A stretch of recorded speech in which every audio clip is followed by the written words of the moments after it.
Looking at this street since, July 29, August 11, I just turned around and somebody dropped it off. I didn't see who it was.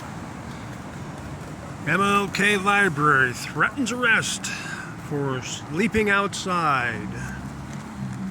And the one line that I noticed in there that rings familiar from the times of the 30s and 40s. The focus, and I can't tell whether this camera is actually looking at what I'm reading or not, so bear with me. This is on the page 7. The focus on targeting marginalized people has nothing to do with safety.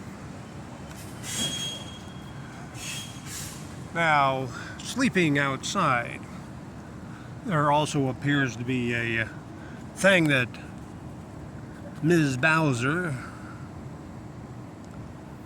I'd hate to call it mayor, simply because a person occupies the office, does not make them qualified, because the mayor has already noted that individuals that sleep at a location but have not set up living quarters and take their belongings with them when they leave is not an encampment.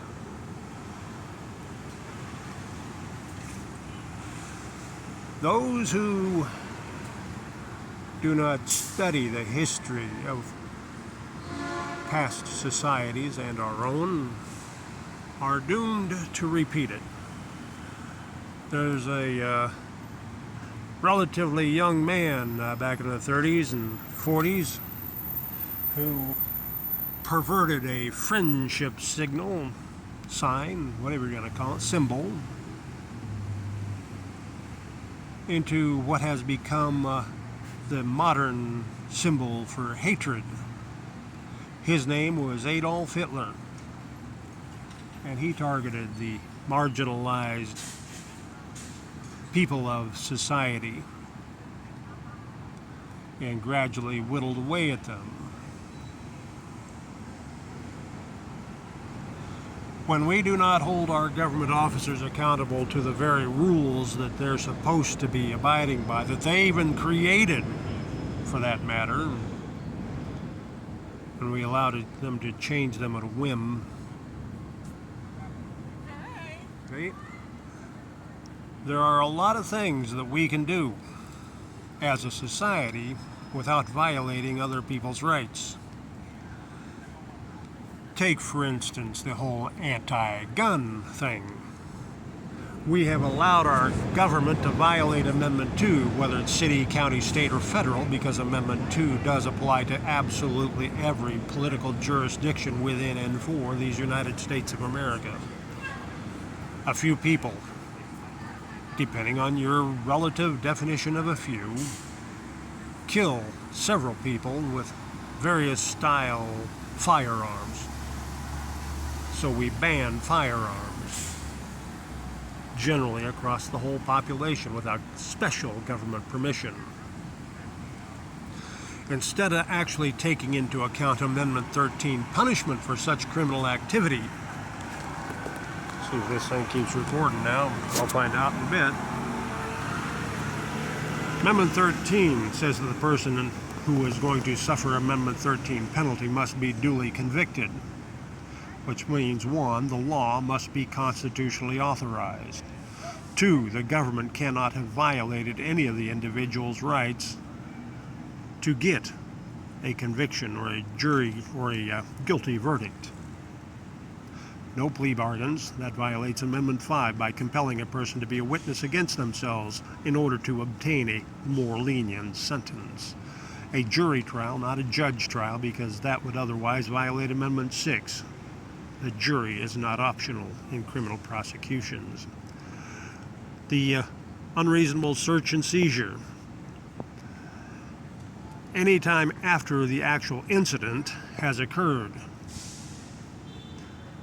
the warrant must be issued to identify exactly what the officer is looking for and why.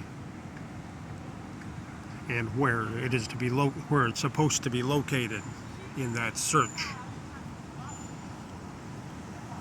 Which means that they just pull you over because you look like somebody does not give them the authority to automatically search you. This is getting off topic. But I'm just saying this to remind you that we are already repeating the histories of Germany without learning anything about them. We assume our government officers know what they're doing and what the Constitution says. Maybe they do, and maybe they just willfully choose to violate it. Article 3, Section 3 declares that that is an act of treason, declaration of war against these United States of America, or any one of them. And we are the United States of America. So sleeping outside of the MLK library is not only allowed by city code or rule or whatever they want to call it, it's protected by Amendment 9 because, one, it is public property. And if anybody urinates or defecates on that property, and I'm sure they got cameras to specify and pinpoint exactly who was doing what, for those, if they do not clean it up and at least take care of themselves, as dog owners are required to clean up after their pets and put their litter in a trash can, then they can be ticketed the same as any dog owner who refuses to clean up the mess after their pet.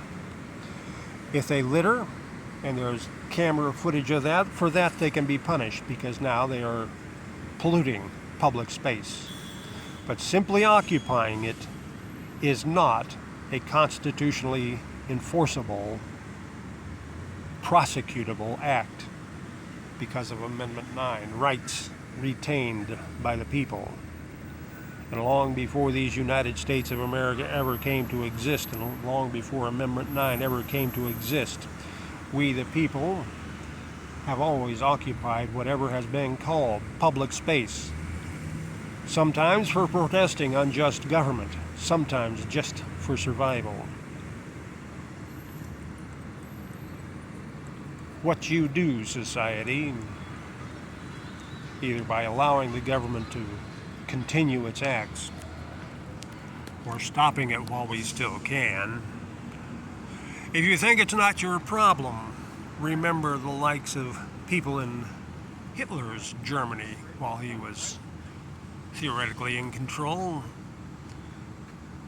People who said, well, they're not after us yet, so why should we care? Why should we get involved? Eventually, that lower echelon, what was that phrase? Marginalized people of society. That list started creeping up closer and closer, and then it started involving a lot of wealthy people and taking their valuables, their gold, their paintings, and their lives simply because they refused to obey the swastika. Hey, have a good day. So, if we tolerate these arrests, because Article 6 of the Constitution demands that every law be made in pursuance of the U.S. Constitution, which means the Constitution actually has to authorize that type of law to exist to begin with. This type of activity is what happens when an entire society, save a few people, becomes totally ignorant of the limitations on the powers of government and the expanse of honorably exercised rights that do not unjustly violate someone else. We have become such a thin-skinned society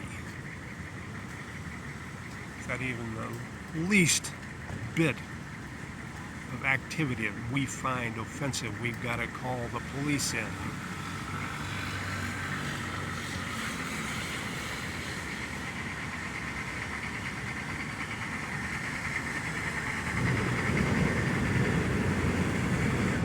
am soon facing my own choice.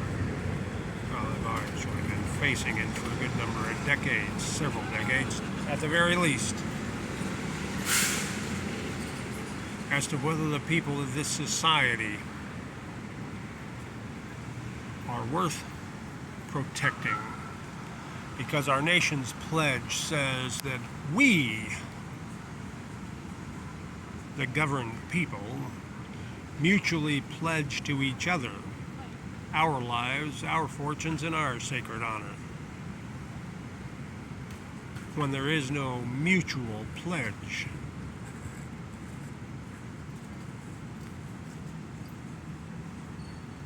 then the one who at least thinks they are pledging everything has every right to walk away for self-preservation,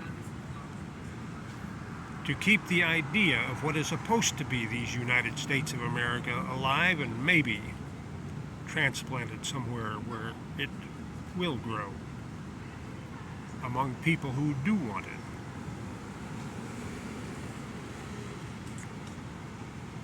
I haven't dug up roots yet, though the transplant here in Washington, D.C., part of the United States of America, is killing practically everything in the area.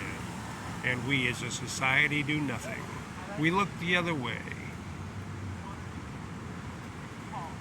We put nothing at risk of our lives, our fortunes, or the reputation of our name, our honor.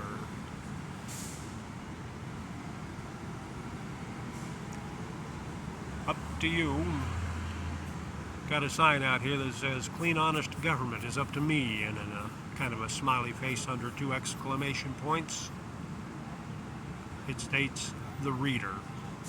I wrote it, I read it, several other people read it, so I don't know whether they interpret that or comprehend that to mean that clean, honest government also is up to them as the reader.